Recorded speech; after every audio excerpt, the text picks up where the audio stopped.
No vídeo de hoje eu vou estar mostrando aí para vocês um pouco sobre a parte de cálculo no trabalho de introdução à engenharia mecânica. Vamos começar aí falando quanto à questão do cálculo do tempo de solidificação da sua peça. Se a gente for começar aqui olhando os dados que a gente tem que pegar e de onde que a gente pega eles, esses dados aqui a gente tira eles dos slides que o professor passou, dando aqui uma nota aqui com relação à temperatura de vazão. A temperatura de vazão é 5% maior do que a temperatura de fusão. Fazendo essa continha básica, deu o valor certinho. Quanto à questão do material, a gente pode escolher aí o material que é mais usual de ser usado na peça. Na peça pistão de compressor de ar, nessa peça, o material mais usual de se encontrar sendo feito é o alumínio. Apesar de ser uma liga específica, ela é majoritariamente composta de alumínio. Então, a gente pode usar os dados fornecidos no slide para alumínio. A areia, como é a areia verde, ele determinou que seria o mesmo para todo mundo, a gente vai usar ela mesmo. Agora, a fórmula de Chivorinov, a gente tem ela também no slide, a mesma coisa para essa constante de Chivorinov. Agora, quanto à questão da área do volume, que vai ser necessário para a gente calcular o tempo de solidificação, eu peguei ele pelo Autodesk Fusion. O que eu fiz? Eu desenhei a minha peça aqui, peguei a vista 3D e eu vim aqui, em corpos, e vim em propriedades do corpo, aí aqui tem a área e o volume. Aqui não importa esse valor de densidade, porque seria só se eu quisesse o valor da massa. Mas aqui eu consigo pegar a área e o volume, que foram os valores que eu usei. Detalhe, aqui está em milímetros, então eu tive só que fazer uma transformação para centímetros, porque a fórmula ela usa os valores em centímetros. Agora, fazendo o cálculo da constante, é só basicamente pegar esses dados e tacar na fórmula. E aí você vai chegar no valor. No alumínio, então se você pegar uma peça que é feita de alumínio, a gente tem que ver, analisar, porque tem que ser algo parecido com esse valor. Eu usei, durante o cálculo, 4 números significativos para poder deixar uma coisa bacana, por assim dizer. Agora, quanto à questão do cálculo do tempo de solidificação, basicamente o que eu fiz foi usar o KC, coloquei aqui, e usando o volume e a área que foi dado pelo Autodesk, eu apliquei a fórmula e cheguei no resultado. No meu caso, deu 18,46 segundos. Esse tempo varia muito de peça para peça. A minha peça, por ser relativamente pequena, fez um tanto quanto sentido. Agora, quanto à questão do cálculo da área e volume do maçalote. Essa parte é uma parte que, assim, é mais difícil. E eu penei bastante nela. Mas aí eu consegui simplificar um pouco para colocar no trabalho de uma forma bacana. Então, o que eu fiz? O professor comentou que seria interessante a gente usar um cilindro no maçalote, que é mais usual também. E então, o que eu defini, só para poder facilitar as contas?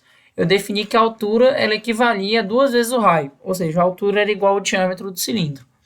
E, enfim, o tempo de solidificação, o professor também comentou que seria bacana se a gente fizesse o tempo de solidificação do maçalote sendo aproximadamente 20% o tempo de solidificação da peça. Então, também, fazendo uma continha muito simples, eu achei o tempo de solidificação do maçalote.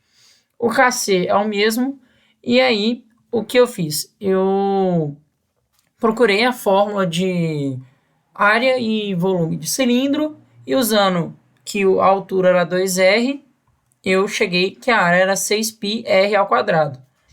E aí, usando também a questão da altura ser igual a 2R, eu cheguei que o volume é igual a 2πr ao cubo. Enfim, a fórmula de Chivorinov é a mesma, o KC é o mesmo, então a gente não vai ter que refazer esse cálculo. Agora, em questão de, novamente, de determinar os valores de R e da altura.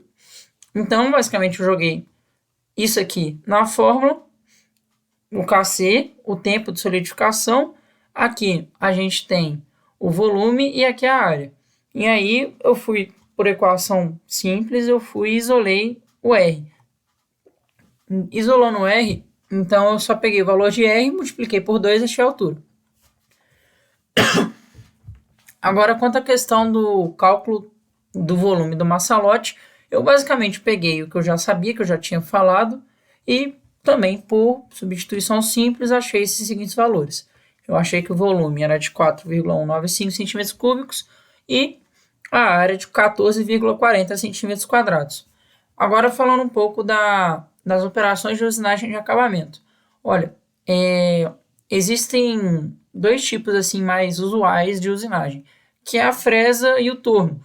Eu vou mandar um pouco desse conteúdo de fresa e de torno no grupo da sala, mas são basicamente formas que a gente tem para que a gente consiga tirar, por exemplo, as imperfeições deixadas no processo de função, porque o processo de função ele cria, a peça fica muito mal acabada, ela fica porosa. Então a gente precisa de dar esse acabamento para deixar a peça mais, quer dizer, menos rugosa. Então, na minha peça, o que eu pedi para fazer? Por ter um formato ali de eixo, eu falei que a peça, após ser fundida, ela deve ser furada conforme especificado no desenho, porque o furo dela não pode ser feito por macho, porque já vai ter um macho interno na peça que não foi indicado, numa furadeira vertical manual. Uma furadeira vertical manual não é nada demais. Em seguida, a peça deve ser usinada num torno CNC. Por que num torno CNC? Porque tinha um raio que seria muito difícil de ser feito manualmente. Então, usando o torno CNC, que é um torno automático, que vai fazer essas operações para poder deixar a peça nas medidas certinhas, fica melhor, fica mais bem acabado e também tem a questão da velocidade da produção. Enfim, aí depois de você fazer essas devidas operações, programar bonitinho, a peça vai ficar pronta e aí sim, depois da usinagem final de acabamento da peça nas dimensões finais, a gente dá um tratamento térmico nela, que é o recozimento. Novamente, essa parte do tratamento térmico, eu basicamente pesquisei na internet qual que era, se tinha algum tratamento usual para esse tipo de liga, que era a liga que eu determinei para a minha peça, e eu vi que era o recozimento. Então, dessa forma, a peça vai atingir as propriedades mecânicas usuais de mercado. Enfim, agora quanto à questão da descrição das técnicas de controle de qualidade. Os ensaios não destrutivos, que é uma coisa que eu também recomendo vocês darem uma olhada, são ensaios que, como o próprio nome diz, não tem como objetivo não destruir a peça. Você basicamente faz uma análise que não exige a destruição da peça. Então, existem os ensaios destrutivos, que a gente pega corpos de prova, ou seja, a gente pega, às vezes, a própria peça, se for possível, e testa ela até os limites dela para a gente saber quanto que ela vai romper e algumas outras propriedades mecânicas. Agora, nos ensaios não destrutivos, a gente pode avaliar trincas e descontinuidades, ou seja, falhas de fabricação.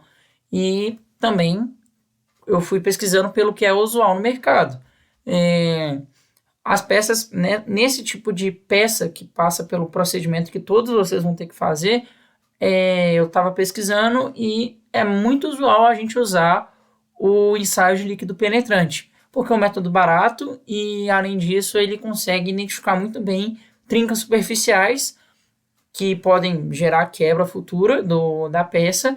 E eu também sugeri um ensaio de ultrassom, que é basicamente para poder identificar uma eventual descontinuidade que um ensaio de líquido penetrante não tem identificado, que são trincas e descontinuidades mais internas à peça. Apenas o primeiro já seria suficiente para a minha peça, mas eu queria acrescentar um segundo para que realmente a gente tivesse certeza de que a peça foi bem fabricada.